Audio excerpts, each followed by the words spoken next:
Hi there. My name is Bernadette Smith. Welcome to 5 Things in 15 Minutes, my weekly show where I bring good vibes to DEI.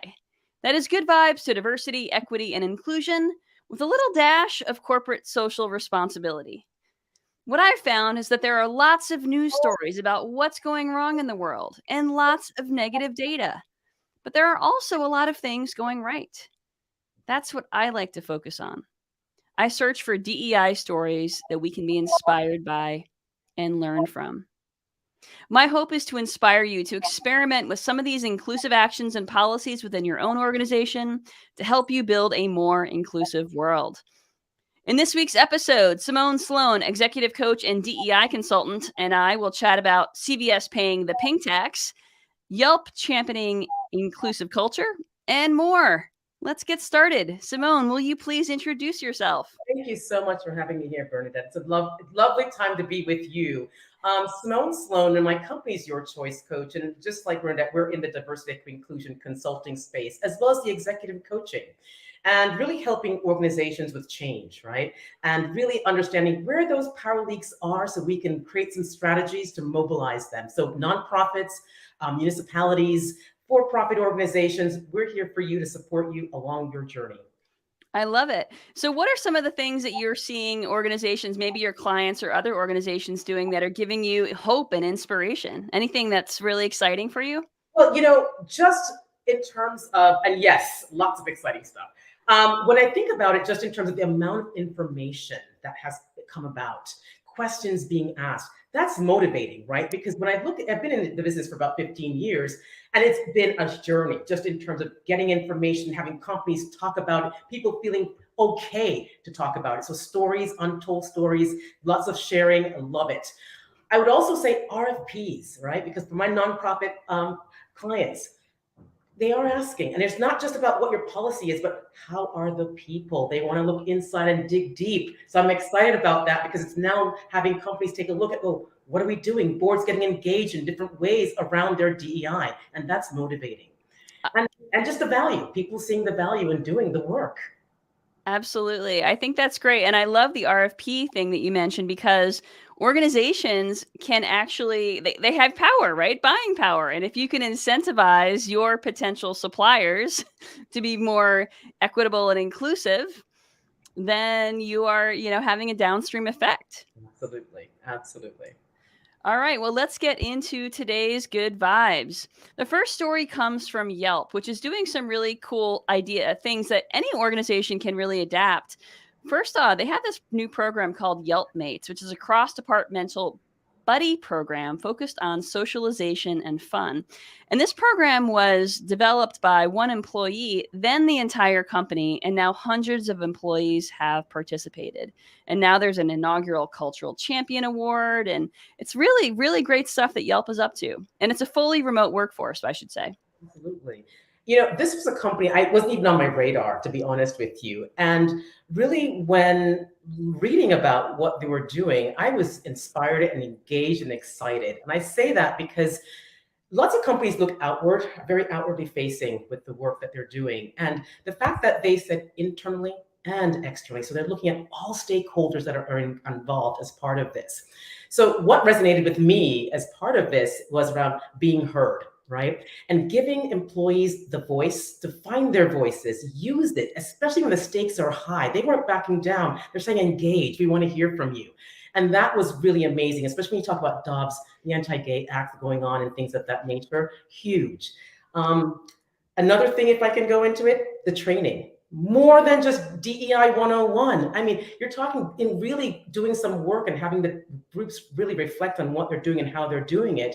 That was also inspiring for me that they're going more than just 101, check a box and move on, but also utilizing that employee survey. Because I know how many companies do we know that take a survey and they sit on that data for 6 months, a year, it's forgotten, people leave, and they're really looking to activate that. So that was really, truly amazing. Yeah, I love this. And especially for organizations that do have a fully remote workforce or a largely remote workforce, there are some really great best practices from Yelp. So you can see that in the chat here, or we will post it. It's posted on the theequalityinstitute.com website. All right. So the next story comes from Walmart, which I have to say, Simone, Walmart has been showing up on Five Things more and more recently. The most recent news from them is that they are providing family building coverage as an employee benefit. Even employees at the retail level are eligible for, if they are already on the health insurance plan, up to $20,000 in fertility benefits. And then full-time employees can get an extra $20,000 towards things like surrogacy and adoption. These things are expensive, and I think this is a really amazing benefit from Walmart. It is. And when you're thinking about companies who are trying to move towards being an employer of choice, this becomes very important and a key differentiator, right? Because like you said, it's not cheap. 20,000, right? In terms of the benefits that they want to share with the folks who want access. But also the equity piece around it, because you talked about full-time, part-time, hourly, right? Being able to have some of these resources to support that they never maybe even thought about, right? In certain companies. So I think those are some things that really kind of resonated with me as I was going through and reading about what they were doing in the space. Exactly. I mean, low income folks may have fertility problems as well, right? It's not just an upper or upper middle class problem. So I think you're right. It is a very equitable piece as well. And I think also keeping in mind that a lot of LGBTQ plus folks are building their families in unique ways. The fact that this benefit includes surrogacy and adoption is really significant. All right. Third story is about formerly incarcerated workers. Now, there are a few different companies that were highlighted in the Harvard Business Review story about how to use formerly incarcerated workers effectively. There's one company called Nemaya Manufacturing, which is using social workers instead of HR professionals. Another manufacturing company, JBM, is using life coaches. I mean, it's really amazing how it's one thing to increase diversity by hiring people who are formerly incarcerated, but it's another thing to really set them up for success and to advance within the company. Absolutely. And I think that was the key thing about how do you give someone a second chance, but put structures in place to enable that, right? And empower that. And in looking at, and what I liked about this too, is that looking at the why do people not be successful, or organizations are not successful in this, right? Time and resources. How much are you putting towards that? The people, it's not necessarily an HR function, but really thinking about the social workers, psychologists, life coaches, right? These are like fundamental things that we don't really think about, or that are needed, that are really part of that system. And then also too, what I like too is that also understanding some of the biases that come with this stigma with hiring, right? And so when we think about it from that perspective, calling them out, but then what are we going to do about it? And I think that's those are a couple of things that kind of resonated with me around this. Yeah, absolutely. And we know that or at least some of us know that a lot of people who are formerly incarcerated are there because of the war on drugs, which disproportionately put Black men in particular in prison, and many of whom are still there. Even though white folks who were doing coke instead of crack did not get imprisoned in that same way. And so to me, this is really a true equity issue. It's about really making things right and taking it. I mean, there are real opportunities here. Yes, especially when you're talking about, I think it mentioned too, the work shortage, and you're tapping into 19 million plus folks who want to change their lives or make a difference in terms of changing or leaving behind their past to do something different, right? So I think it's a great opportunity as long as the structures are in place to really support the success. Absolutely, absolutely. All right, the next story comes from the WHO, the World Health Organization, which has updated the guidelines for the health of transgender folks to establish that gender-affirming care, including self-identification, is fundamental to well-being. So this is it's a really significant global announcement. I mean, up until a few years ago, gender dysphoria wasn't even considered, on this list. So it's really important to make sure there were no guidelines in the past. So really guidelines to make sure that these folks are having access to hormonal treatments, surgery, care, and the ability to really tell the world who they are. Yeah, it's really around coming from the healthcare background, right? And if it's not seen, it gets stepped over. And when you're talking about countries that criminalize transgender, criminalize gender diverse folks, This is huge in terms of saying, no, they're included.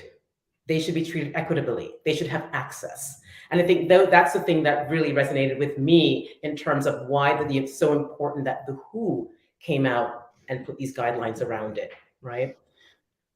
Absolutely. Absolutely. All right. So my last story of the day, which might be my favorite story, I think this is a really important story. CVS has dropped the prices on its period products. It's store brand period products. And in the states where it's possible, so about 11 states, they're actually paying sales tax, aka the paying tax on period products. Now there are other states in which third parties like CVS, or there's a law where third parties are not allowed to pay that tax. But what a really interesting, cool, significant policy. Absolutely. I really didn't understand. I didn't realize that menstrual products were a luxury, actually. So, just in terms of that understanding and the inequities of just being a female, right? In terms of, and you think about socioeconomics and everything else that goes into play with that, it's a lot. And this is a huge step forward. More can be made, of absolutely more gains. And I'm looking forward to seeing more gains and the momentum in that space, but absolutely calling it out and supporting women in women's health. I think it's great. Well, it certainly helps that CVS has a female CEO. So Karen Lynch, I'm sure, had some input on this decision. When there aren't very many women CEOs, it's certainly notable to call them out and recognize the work that they do, because there are a lot of folks who don't even see the full picture here. They don't understand the perspective and why this actually matters. But when there are plenty of folks who have to decide between buying food and buying tampons, this can really make a big difference. Absolutely. And that's why representation is important, and having a different perspective important, and a voice at the table very important when making these type of decisions. Exactly. The more diversity you have in the room, the broader the perspectives, and the more likely your organization is going to show up on 5 things, right? Absolutely. Well, thank you so much for joining me today, Simone. It's been wonderful having you. Any parting advice for our listeners today? No, I love the energy. And if we can get more voices speaking about diversity and inclusion in a positive way and getting the momentum, that's all I need right now. Exactly. You know what? That's why I do this, because there's a lot of things that we should be celebrating. And there's a lot of good stuff happening out there. So the more we talk about it, I feel like there's a momentum shift that is occurring, and I want to be part of that. So thank you so much for joining me. Thank you all for listening. And if you don't already get the 5 Things newsletter, you can subscribe at 5thingsdei.com. Have a great week.